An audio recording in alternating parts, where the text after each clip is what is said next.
The story people are taught about America is clean, heroic, and perfectly packaged. A group of visionaries wrote a few documents, declared independence, and built a nation on freedom.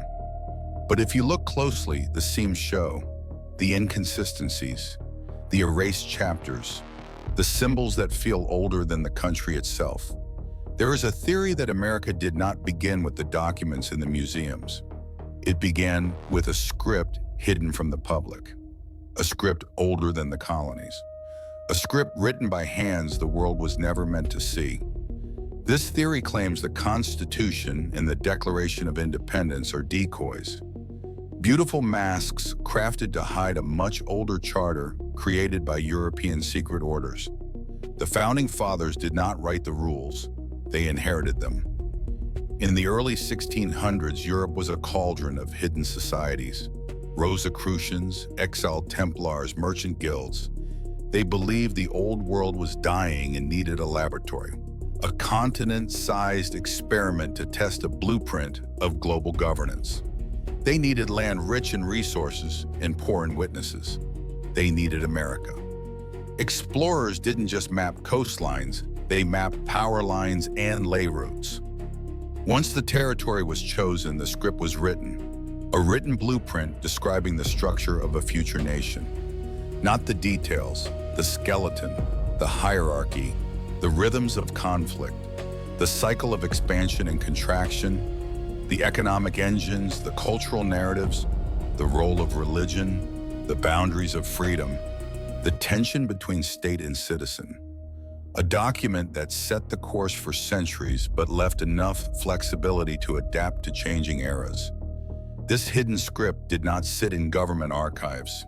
It sat in private vaults across Europe, guarded by families who believed they were chosen to shape the next stage of civilization. These families funded the colonies long before any crown approved them. They chose which towns became capitals. They selected the early governors. They determined which families would hold influence in the New World. Their fingerprints show up everywhere. Land grants, trading companies, secret letters between founders and unnamed patrons. By the 1700s, the colonies were functioning exactly as the script intended, fragmented, diverse, full of tension, ready for ignition. The revolution was not spontaneous, it was scheduled. The timing matched astrological charts used by European orders to mark transitions of power. The signatures on the Declaration included men who were members of societies that pledged loyalty to their order before any nation. The public saw patriots, the script saw vessels. The Constitution was shaped the same way. It appears revolutionary for its era, but many of its structures mirror blueprints written decades earlier in European archives. 3 branches of government, checks and balances, private banking control, 2-house legislature. These concepts existed in old world plans long before America existed. The founders did not invent them. They implemented them. The theory goes further. It claims that the script included a long timeline, a schedule for crises and renewals, when the country would expand, when it would contract, when it would suffer internal conflict, when it would rise on the global stage, when it would decline. And each era of American history aligns eerily well with these predicted cycles. The Civil War, scheduled. The Industrial Boom, scheduled. The introduction of central banking, scheduled. The cultural revolutions of the 1960s, scheduled. The shift of power from physical labor to financial abstraction, scheduled. The emergence of modern celebrity culture as a tool of distraction, scheduled. The rise of permanent surveillance, scheduled. It is not fate, it is architecture. But here is the part most people do not know. The script did not end with the founding of the country. It continues to this day. The hidden families still exist, though not in the way people imagine. They do not sit in thrones, they sit in foundations. Trusts, historic orders, private councils. They influence through legacy. Their descendants guide institutions without ever appearing on camera. They do not want fame.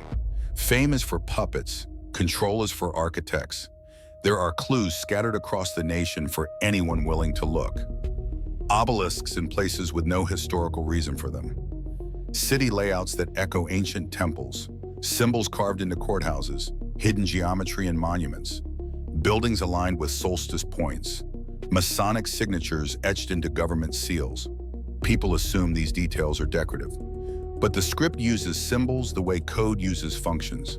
They activate meaning, they direct collective energy, they bind eras together.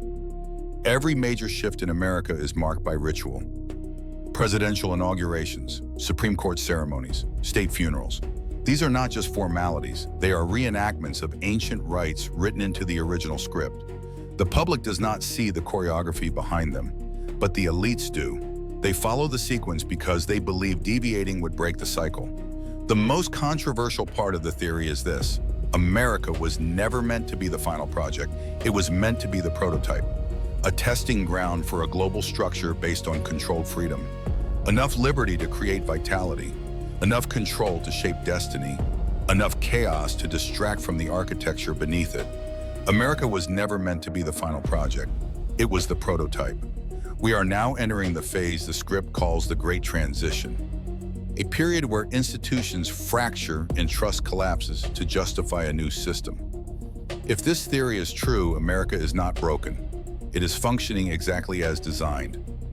Every crisis and division can be traced back to a blueprint buried before the nation was born. The founders did not create America. They revealed it. The script shaped their thoughts long before they shaped the country. And if you understand the script, you understand one thing. Nothing in American history was ever random. The question is simple. If the original script still guides the nation, who holds it today? And what have they planned for the next chapter? You be the judge. If you are awake, you already know what to do. Hit the link in our description and sign up to our free underground newsletter.